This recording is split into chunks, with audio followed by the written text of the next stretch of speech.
I'm Judi Darley. I've worked for the Conservancy for 15 years and I am the Activities Officer, which means I am lucky enough to do all the guided walks and talks for the Conservancy.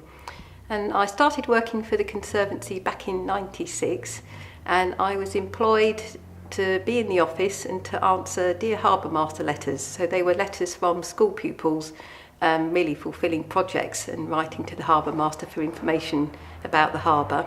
And that's what I did to start with.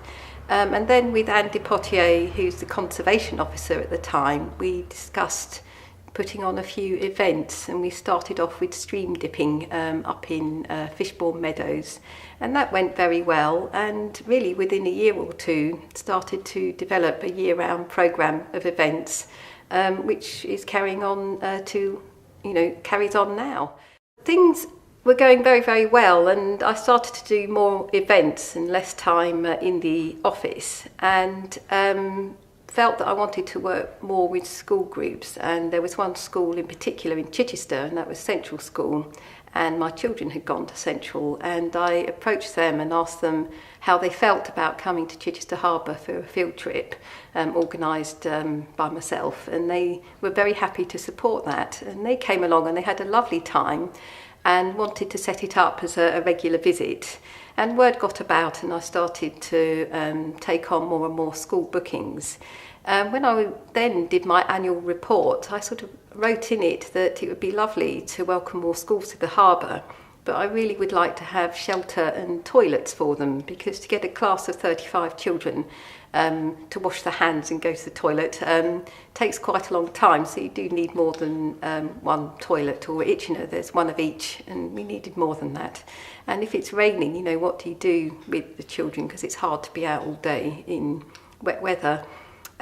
So the Conservancy Committee were very welcoming to this subject, and a little subcommittee was set up to come up with some ideas for a classroom, and all sorts of options were discussed, including having a boat on the water, a moving classroom, which didn't come about because of the cost involved really. But there was this storeroom at Dalkey that the Conservancy had long since used, and it was just full of resources for tree planting. It was full of boxes of tree guards and bamboo canes, which they used to plant with the little saplings that go in every winter.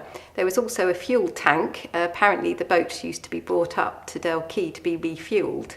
And there was also a huge metal contraption in the storeroom that was used for hauling engines out of boats, I'm told. So we had a look round that and had the beautiful location overlooking the harbour, and it was on the quay at Dalkey. And to cut a long story short, we were eventually able to have that as our classroom.